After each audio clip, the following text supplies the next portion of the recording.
The Valthian ships descended from orbit like metallic angels of death, their hulls gleaming under the scarlet light of Earth's dying sun. Commander Elawan Rask watched from the crumbling remains of what was once called the Citadel, humanity's last major stronghold on the North American continent. "Status report," she demanded, her voice carrying none of the desperation that clawed at her insides. Lieutenant Kaivo Mercer glanced up from his holographic display, his face illuminated by its sickly green glow. 7 more Valthian cruisers just breached the atmosphere. Their energy signatures matched the Scourge-class vessels we encountered in the Mumbai massacre. Elawan's jaw tightened. Humanity had been fighting for 12 years now.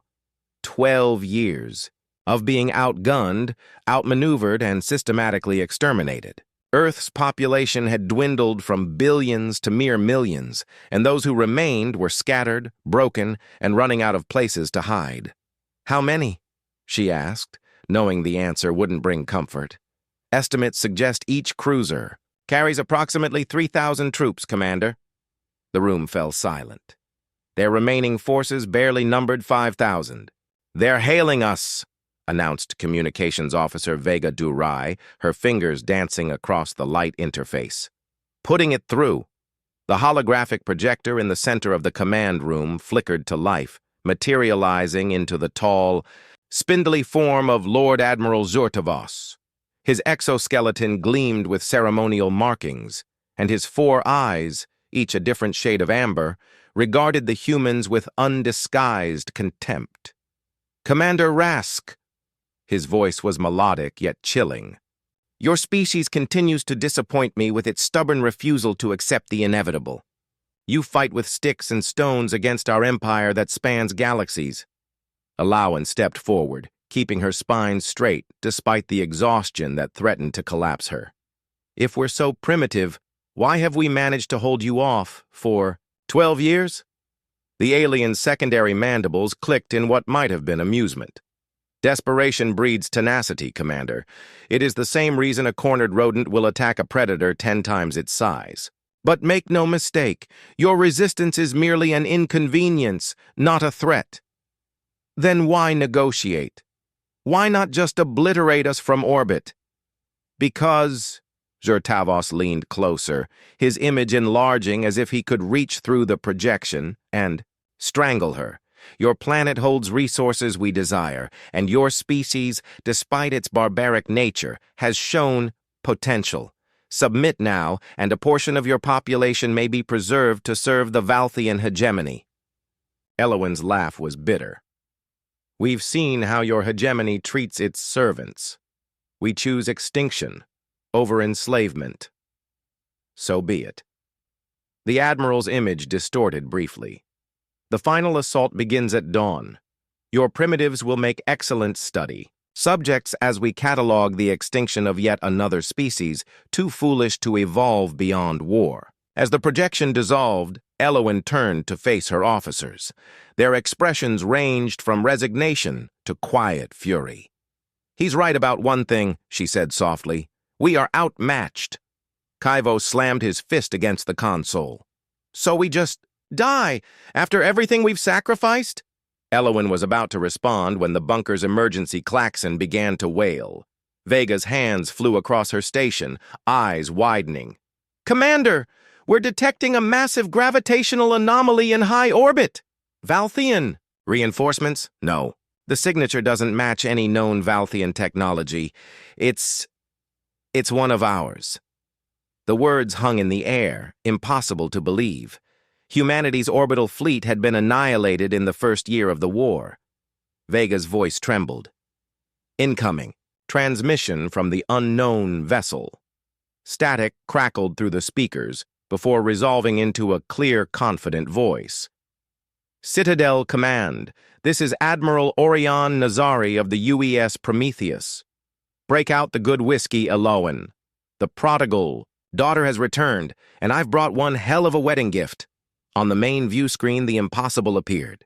A massive human warship, at least 5 times larger than any vessel Earth had ever constructed, slid out of the gravitational distortion. Its hull was black as the void, adorned with pulsing blue energy conduits. Its silhouette was unmistakable, a dreadnought. For the first time in 12 years, Commander Elowen Rask allowed herself to feel something dangerous. Hope. The Prometheus hung in orbit like a dark promise. Not the sleek, elegant design of Valthian craft, but something brutal and purposeful. A weapon built by a species with nothing left to lose. How? Elowen's voice barely rose above a whisper as she stared at the tactical display.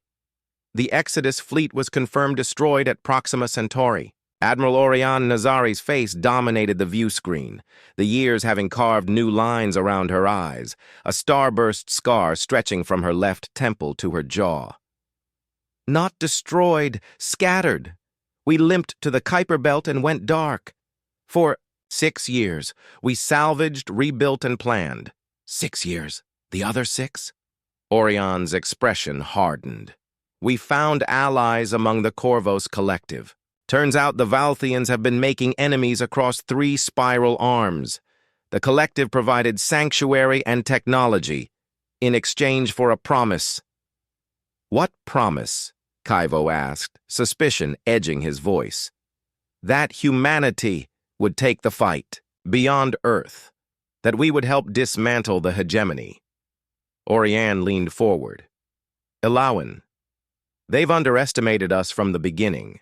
They think we're technologically primitive because we haven't mastered certain sciences they value. But we've always excelled at one thing they consider beneath them. War, Elowen finished. Exactly. The Corvos helped us build the Prometheus.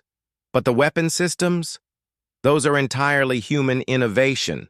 A savage smile crossed Orion's face. And we've got 5 more dreadnoughts following close behind.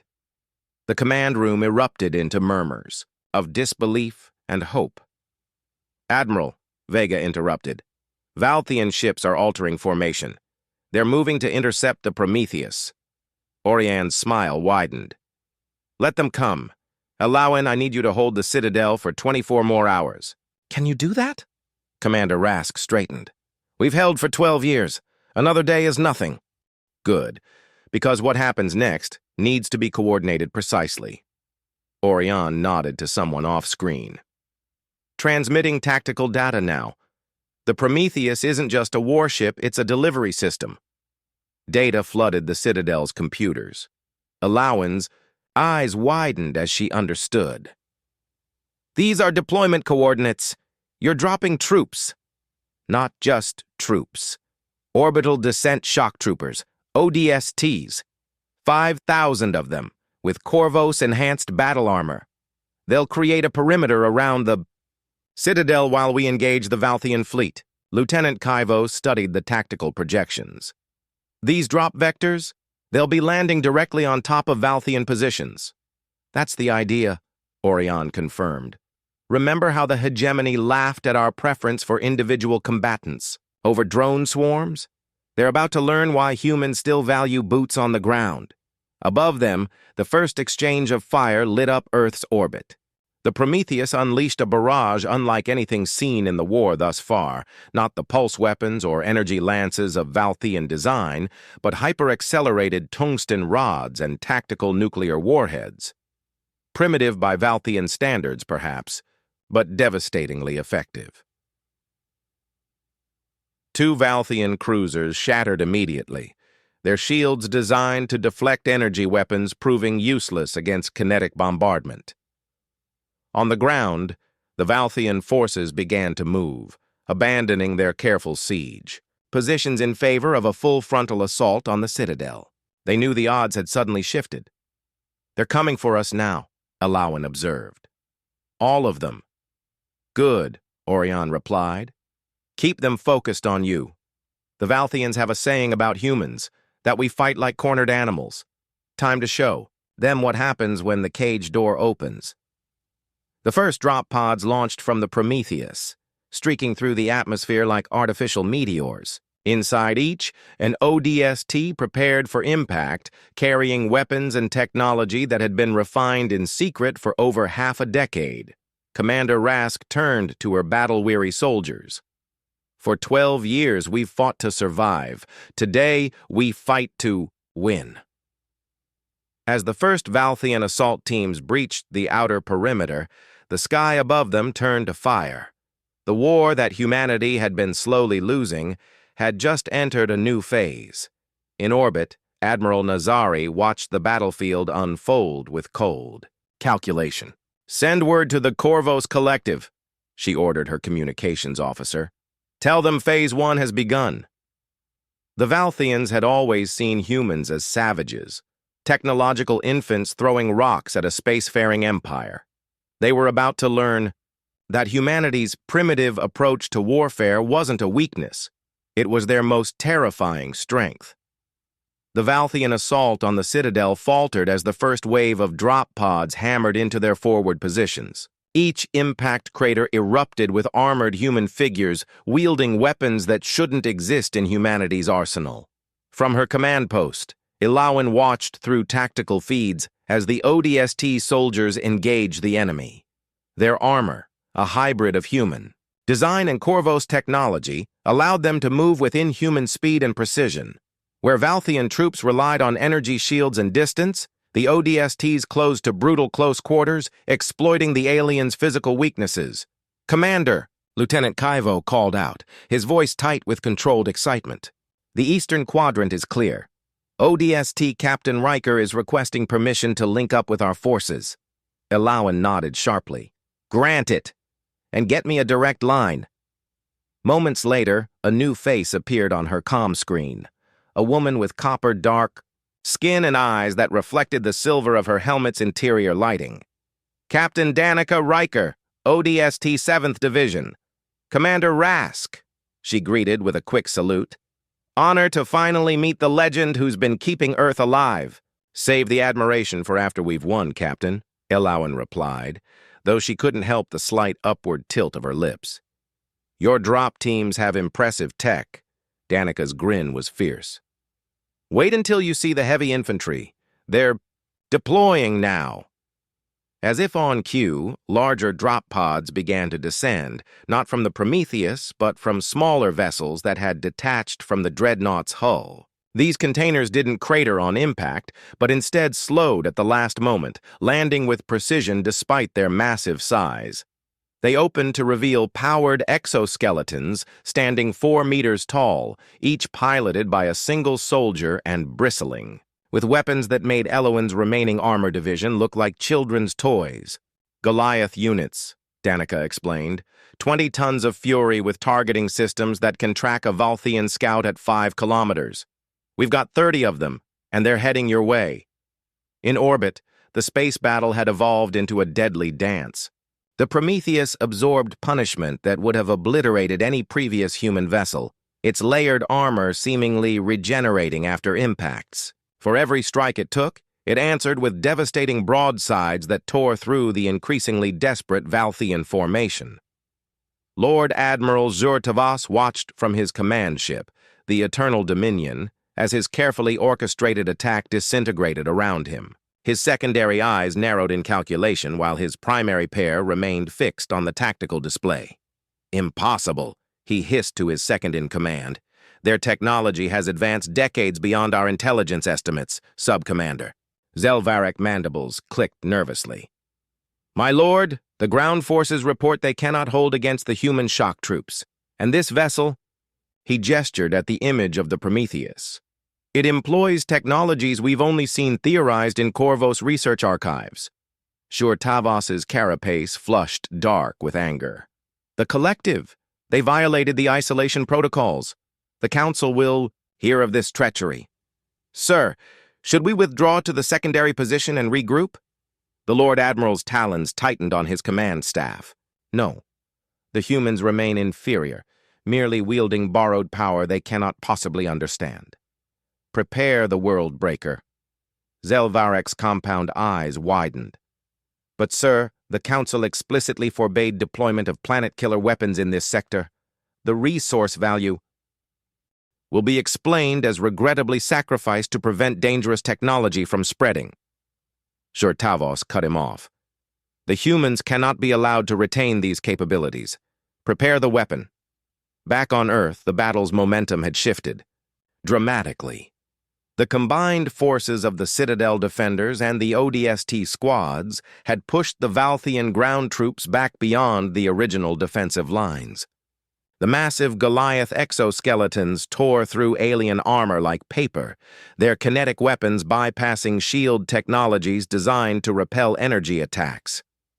In the command center, Elowen allowed herself a moment of savage satisfaction as she watched the Valthians retreat. 6 hours into Admiral Nazari's promised 24, and they were already reclaiming territory lost months ago. "Commander," Vega's voice cut through the strategic discussion, her tone abruptly serious.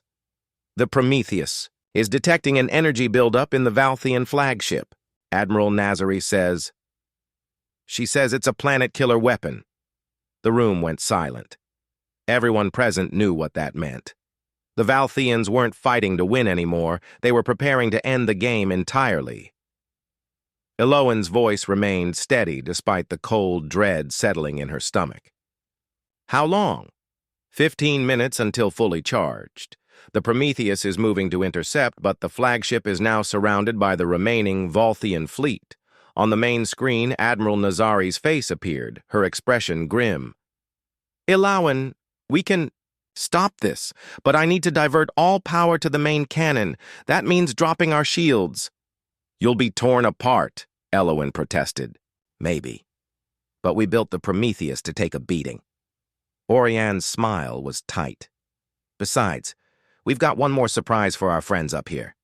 As she spoke, new signals appeared on the tactical display. 5 massive gravitational distortions, opening at the edge of the solar system. The dreadnought reinforcements had arrived earlier than expected, and with them came humanity's real counterpunch. The Valthian worldbreaker hummed with forbidden energies, its central chamber a swirling vortex of gravitational distortion that would, when unleashed, crack Earth's crust like an eggshell. "Lord Admiral," Zertivos stood before the weapons control array, his exoskeleton's sensory appendages drinking in the power readings with something approaching religious fervor. 90% charged, reported the weapons officer. "Targeting solutions locked on human population centers." "Excellent." The Admiral's secondary mandibles clicked in satisfaction. "Once we—" "Lord Admiral!" The sensor operator's voice rose an octave. "Multiple gravitational anomalies detected. Signatures match the human dreadnought."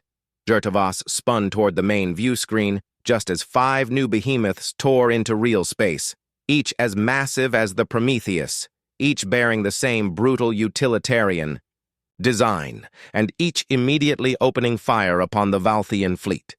"Impossible," he breathed. "The resources required. The industrial capacity." "Sir," Sub-Commander Zelvarek's voice trembled. "The new vessels are targeting our support ships. The Prometheus itself is on an intercept course with us." On the bridge of the Prometheus, Admiral Oriana Nazari stood with her hands clasped behind her back, watching as her 5 sister ships, the Athena, the Osiris, the Shiva, the Odin, and the Izanagi, carved through the enemy formation with methodical precision. "All power to the main cannon," she ordered. "Helm, set collision course with the Valthian flagship." Her first officer, Commander Farid Nassar, raised an eyebrow. "You're not suggesting we ram them?" "Not exactly." Orion's smile was cold. "But I want Zertivos to think that's the plan. He'll keep his escorts close, trying to destroy us before impact." "And the real plan?" "Operation Kingbreaker," she replied. "Lieutenant Koresh, signal the deployment of our special warfare units. From the undersides of all 6 human dreadnoughts, small craft detached. Not drop pods or fighters, but something new. Each vessel carried just 4 passengers, each wearing what looked like second skins rather than traditional armor. As the small craft accelerated toward the Valthian flagship, they seemed to shimmer and then disappear from visual and sensor detection. "Wraiths away," Lieutenant Koresh confirmed. In the Citadel's command center, Elowen and her officers watched the space battle unfold with a mixture of awe and anxiety. The tactical display showed the Prometheus on what appeared to be a suicide run. "What is she doing?" Kaivo wondered aloud. Captain Danica Riker, who had joined them in the command center, merely smiled. "Taking advantage of the Valthians' biggest weakness." "Which is?" asked Elowen. "Their absolute certainty that humans are technologically inferior, savages who only understand brute force." Danica tapped commands into her wrist computer, bringing up a new tactical overlay. "Watch!" The small, now invisible craft approached the Valthian flagship undetected, latching onto specific points along its hull. From each, 4 figures emerged, humans in skin-tight armor that bent light around them. They moved with impossible grace. In zero-G, their movements more akin to liquid than solid beings. "Phase shift commandos," Danica explained. Corvo's phase technology combined with human special forces training. The suits allow them to partially exist out of normal space-time. Enough to pass through solid matter. Elowen's eyes widened.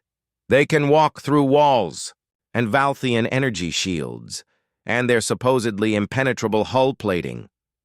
Danica nodded. 20 teams of 4, all heading for critical systems, weapons, propulsion, life support, and command. On the Eternal Dominion, Lord Admiral Zur-Tavos watched with growing concern as the Prometheus accelerated toward his ship, seemingly intent on a kamikaze attack. The human vessel's shields were down, its hull taking punishing fire from his escorts, yet it maintained course.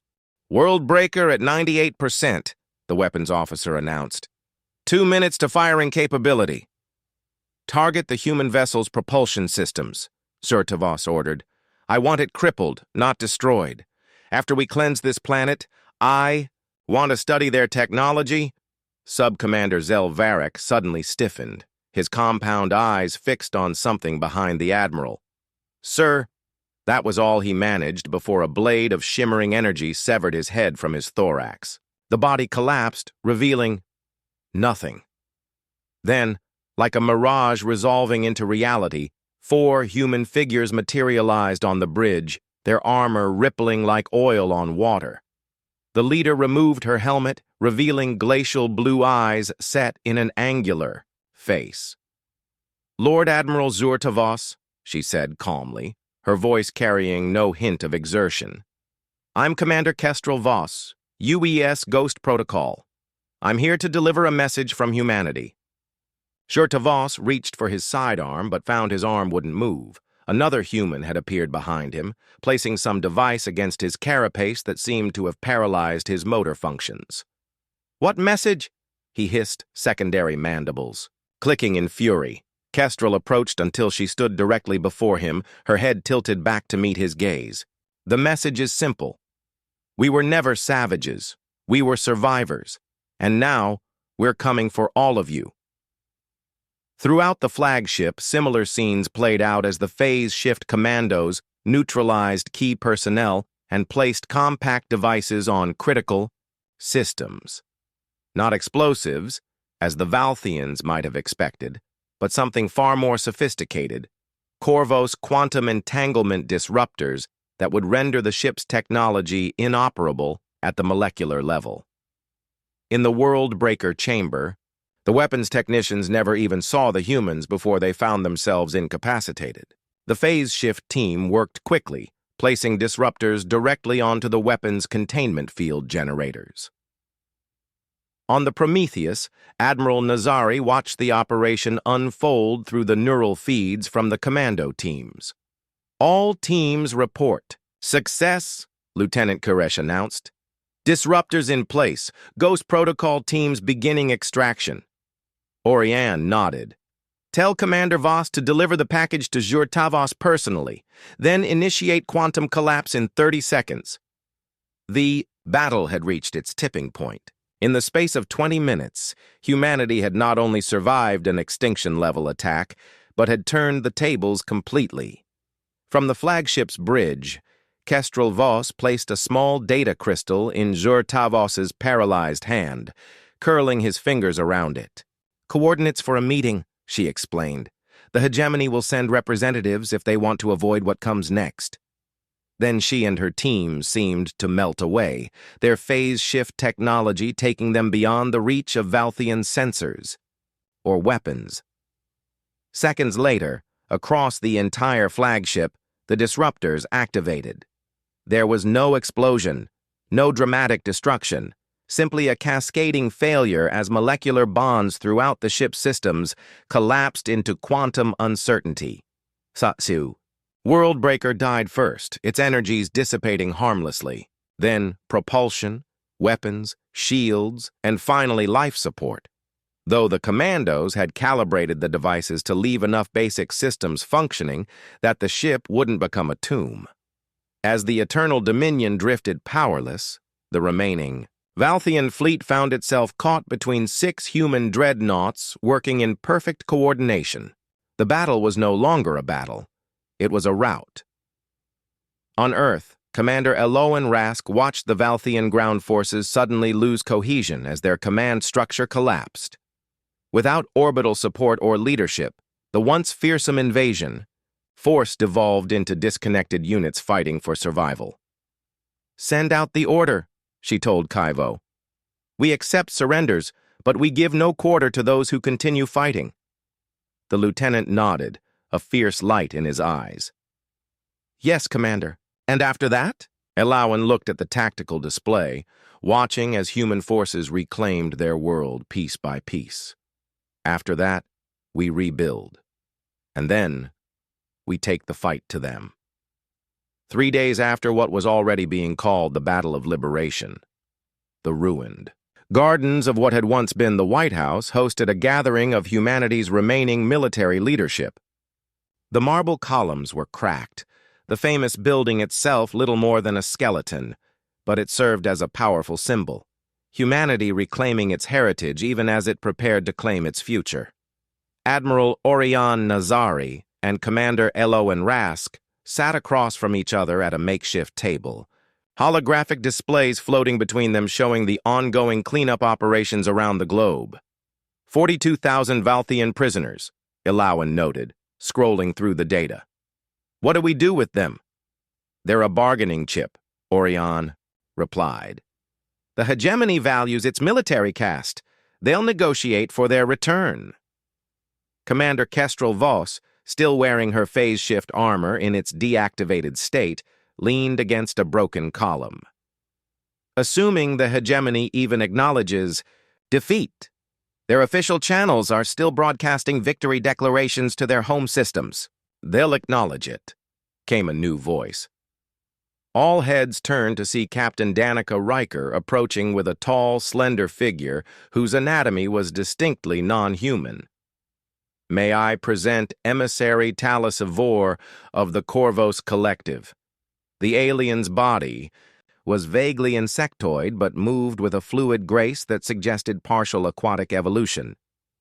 Its carapace shimmered with colors that shifted as it moved, and 4 delicate manipulator limbs emerged from its torso in addition to the 2 main arms. "Greetings, defenders of Earth," it spoke, its voice a melodic hum translated through a device at its throat. "The collective extends its congratulations on your victory." Orion stood, offering a slight bow. "Emissary, we're grateful for your aid, but I'm curious, why have you come personally? Our arrangement was for technology exchange, not direct intervention." The Corvos emissary's colors rippled in what might have been amusement. "The situation has evolved. The Valthian defeat here has created ripples throughout the galactic community. 3 subjugated species have already risen against hegemony control, inspired by humanity's victory." Kestrel straightened. "They know about us? About what happened here?" "Indeed. The collective made certain of it. Your species' resistance. 12 years of fighting against impossible odds, followed by this remarkable reversal, has become a powerful narrative." Eloan's eyes narrowed. "You're using us as propaganda, We prefer to call it inspiration, Talos Vor replied. The hegemony has dominated through fear and technological superiority for centuries. You have proven they are not invincible. So what happens now? Orion asked. The emissary's colors shifted to deeper blues. Now, humanity must decide its role. In what comes next? The Valthians have already dispatched a diplomatic vessel to the coordinates provided to Zur-Tavos. They will arrive in 14 standard days. They want to negotiate? After trying to exterminate us? Kaivo's disbelief was evident. The hegemony is pragmatic, the emissary explained. They attempted to destroy you because you were a nuisance. Now you have proven yourselves a threat. They will seek terms. Orion exchanged glances with Elowin. And what does the collective recommend? That depends entirely on what humanity wants. Talos Vor moved to the center of the gathering, manipulator limbs gesturing expressively. You could demand reparations, territory, technology. The hegemony would likely agree to avoid a protracted conflict. Or, Kestrel prompted, sensing there was more. Or you could demand something far more valuable, recognition as equals and a seat at the Galactic Concord. A murmur ran through the assembled human leaders. The Galactic Concord was mentioned in Valthian communications, an interstellar, governing body that regulated trade and diplomacy between spacefaring civilizations. The Valthians have blocked humanity's admission for decades, the emissary continued. They claimed your species was too violent, too unpredictable.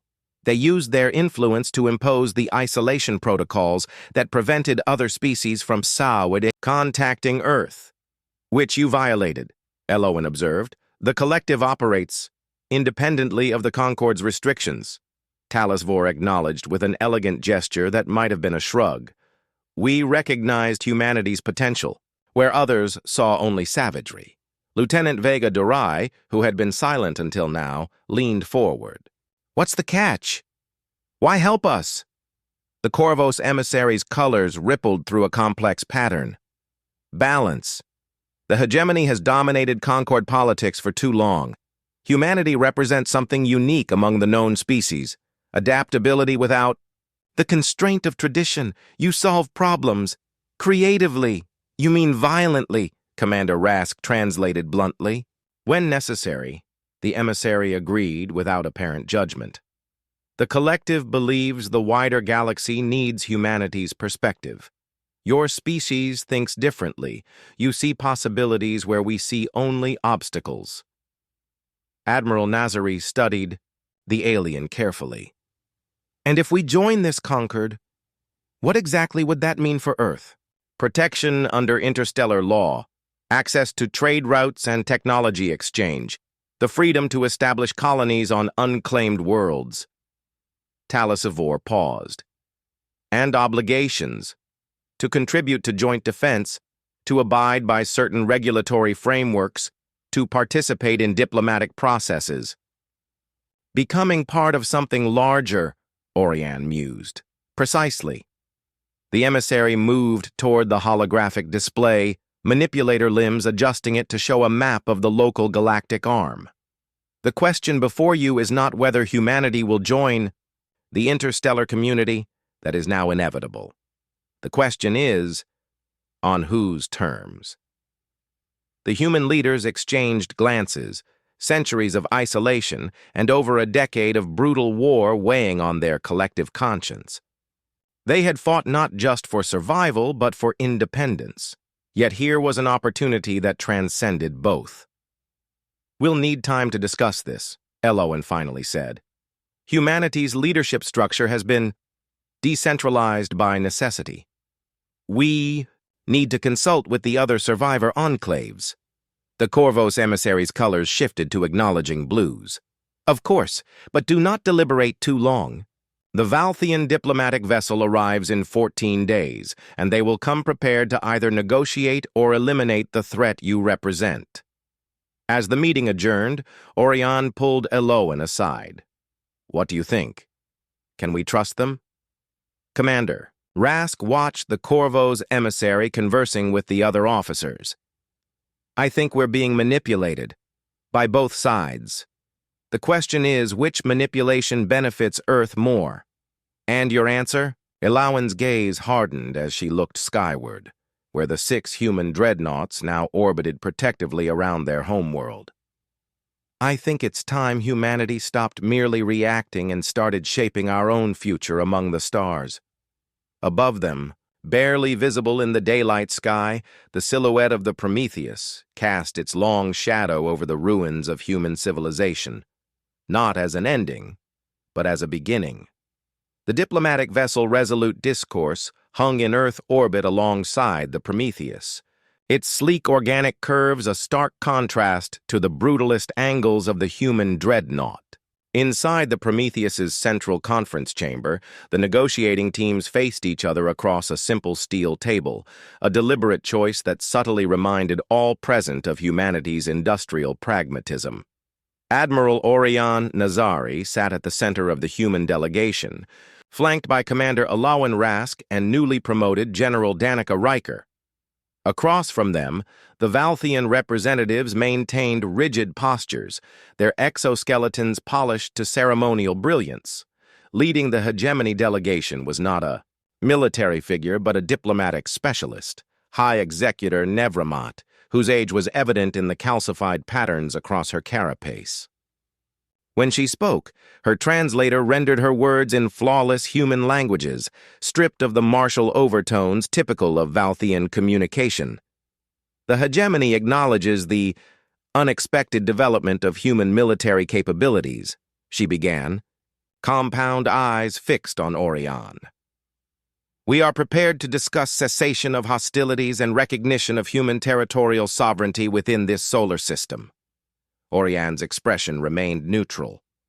A generous offer, considering you were attempting to exterminate us 2 weeks ago. The High Executor's secondary mandibles clicked once, a gesture of concession. Policies evolve as circumstances change. The hegemony has reassessed humanity's position. Because we're now a threat, Ilawan stated flatly. Because you have proven yourselves survivors. Nevramat corrected, using the term Kestrel Vos had employed during the capture of the Valthian flagship. The hegemony respects strength. General Riker leaned forward. And the 42,000 Valthian military personnel currently in our custody? Their return would be a condition of any agreement, naturally. Naturally, Orion echoed with a thin smile. But before we discuss specific terms, I want to ensure we're all operating with the same understanding of the situation. She activated a holographic display in the center of the table. This is our current deployment. The hologram showed not just Earth and its immediate vicinity, but a 3-dimensional map extending outward to the heliopause. Scattered throughout the solar system were dozens of signatures representing the 6 dreadnoughts and their support craft. Impressive, the High Executor acknowledged. However, I'm not finished, Orion interrupted smoothly. She tapped a command, and the display expanded further, revealing hundreds of new signals at the edges of the solar system. These are automated defense platforms we've positioned throughout the Oort cloud over the past 6 years. Each carries enough firepower to cripple a cruiser-class vessel. This was a calculated exaggeration. Many of the signals were decoys, but the Valthians had no way of knowing that. Additionally, Orion continued, we have deployed 20 stealth vessels with phase shift technology beyond your current sensor capabilities. Each carries a complement of commandos like those who disabled your flagship. She paused to let the implications sink in. In short, High Executor, our negotiating position is not based on desperation, but on strategic advantage.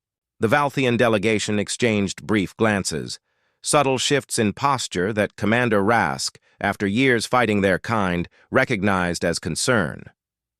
Nevramat's voice remained measured. The hegemony acknowledges your tactical position.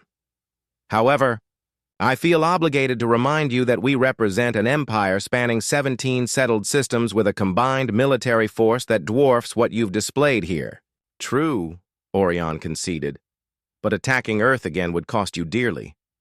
And while your attention was focused here, she gestured and the holographic display shifted to show several distant star systems. Red indicators pulsed at key points throughout Valthian territory. 3 former subject species have already risen in revolt, Elowen explained. Your forces are stretched thin, trying to maintain control. A protracted conflict with humanity would create opportunities for more uprisings. The High Executor's compound eyes fixed on the human delegation with new intensity. You've been coordinating with the rebels. We prefer to call them allies, General Riker replied, just as we've allied with the Corvos Collective. At the mention of the collective, one of the junior Valthian diplomats chittered something in their native language that the translators didn't catch. Nevramot silenced him with a sharp gesture. I see the collective's influence in your strategy, she said carefully. They have manipulated similar situations before. Perhaps, Admiral Nazari acknowledged. But our choices remain our own. And what we choose now is recognition. Not just territorial sovereignty, but formal recognition of humanity as equals. You demand a seat at the Conquered. It wasn't a question. We do.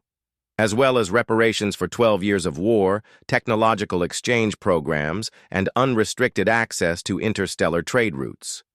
The High Executor's carapace darkened slightly, a physiological tell that Elowen recognized as stress.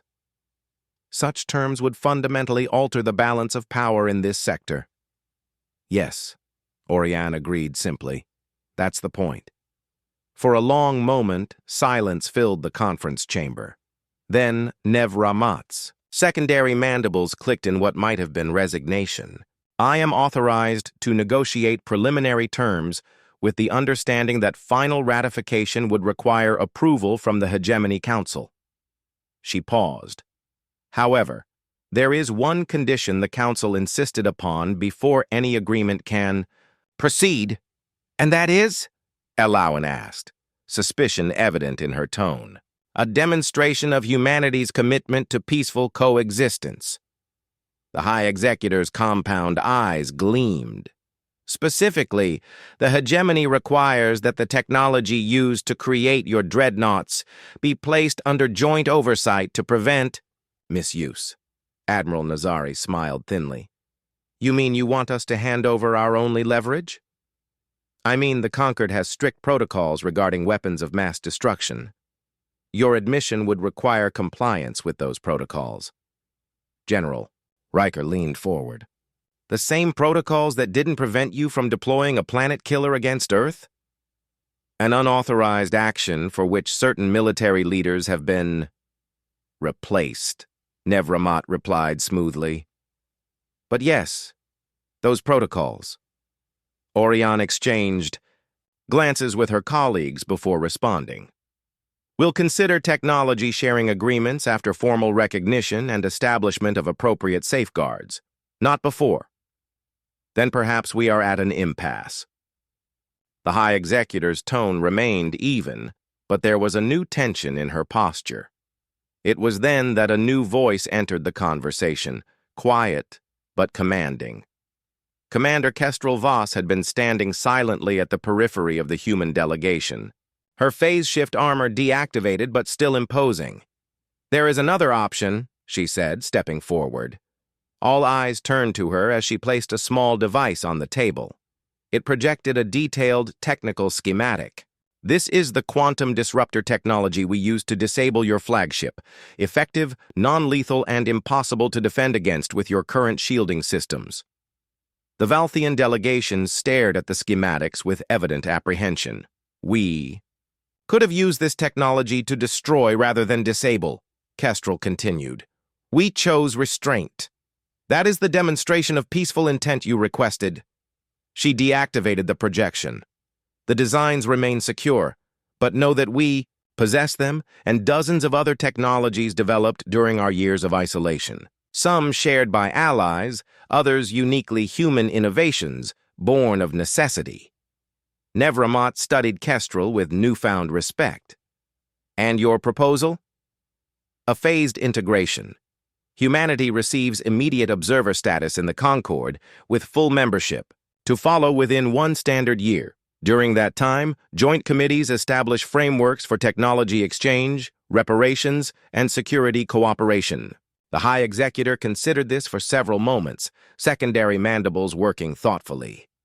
Such an arrangement would be unprecedented. So is this situation, Orion pointed out. A species you considered primitive enough to exterminate now holds the power to cripple your fleet. The old frameworks clearly no longer apply. After a brief consultation with her delegation, Nev Ramat inclined her head in what humans had learned was a Valthian gesture of acquiescence. I am authorized to accept these terms as a basis for formal negotiation, pending council approval. Tension in the room eased perceptibly. Then let us proceed, Admiral Nazari said, activating a new holographic display showing the proposed agreement points. We have much to discuss. 1 month later, Commander Elawan Rask stood on the observation deck of the Prometheus, watching Earth grow smaller as the massive vessel accelerated toward the designated jump point. Beside her, Admiral Orion Nazari contemplated the same view, in companionable silence. Having second thoughts? Orion finally asked. Elawan shook her head. No, just reflecting.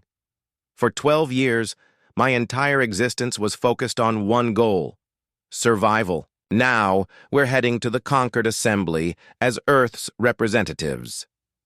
Intimidated? A wry smile crossed Elawan's face. After facing down Valthian invasion forces with salvaged weapons and desperate tactics, hardly. She turned from the viewport. But I am concerned. The hegemony agreed too easily. They didn't have much choice, Orion pointed out. The Corvos intelligence suggests that rebellions have spread to 5 more systems since our victory was broadcast. That's what worries me. We've become a symbol, the savages who turned the tide. There will be expectations. The Admiral nodded thoughtfully. True, but perhaps that's not a bad thing. Humanity needed something to unite behind after so many years of fragmentation and survival. A soft chime interrupted their conversation, the ship's AI announcing their approach to the jump point. The stars visible through the viewport began to shift as the Prometheus aligned itself with the calculated trajectory. Admiral, Lieutenant Koresh called from his station. Incoming transmission from the Corvos escort vessel. Emissary Talis Vor requests to speak with you before the jump. Put it through, Orion instructed. The holographic projection materialized between them, the Corvos emissary's colors shifting through patterns of formal greeting. Admiral Nazari, Commander Rask, I trust your preparations for the assembly presentation are proceeding well? As well as can be expected, Orion replied. Though I suspect you didn't call merely to check on our progress. The emissary's colors flickered in what they had learned was amusement. Indeed not. I wish to inform you that our intelligence networks have intercepted communications suggesting the hegemony plans to challenge humanity's admission on technical grounds. Elawan's expression hardened. They're going back on the agreement? After everything? Not explicitly, Talis Vor clarified. They will honor the letter of the arrangement while attempting to undermine its spirit through procedural obstruction. Politics, Orion sighed. I preferred the straightforward violence. The transition from warfare to diplomacy is rarely simple, the emissary observed. But take heart. You have more allies than you know. The Marthos Federation, the Ixilon Cooperative, even the reclusive Selenari have expressed interest in supporting humanity's cause. Because we bloody the Valthian nose, Elawan surmised. Partially, Talis Vor acknowledged. But also because your species offers something rare in the Concord, innovation unbound by millennium-old traditions. Many have waited for a counterbalance to hegemony influence. The Prometheus's engines hummed as they reached full pre-jump power. The vibration, subtle but perceptible through the deck plating.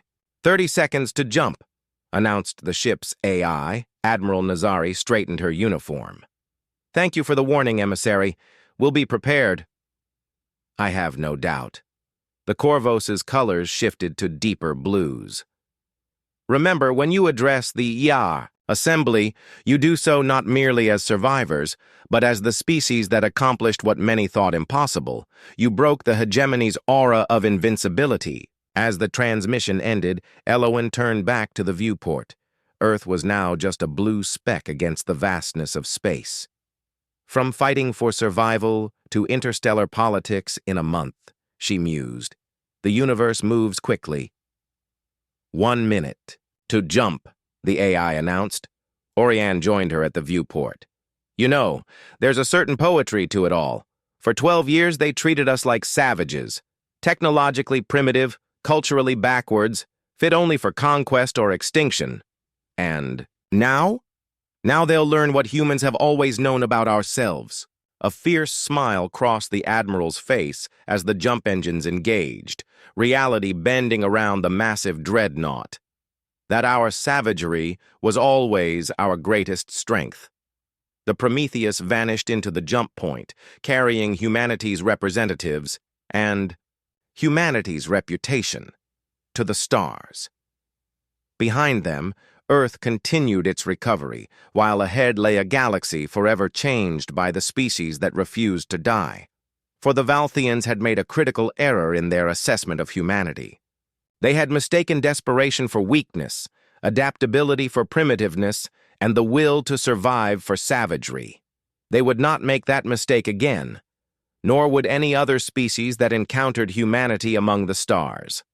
The dreadnought had turned the tide of war, but it was human determination that would forge the peace.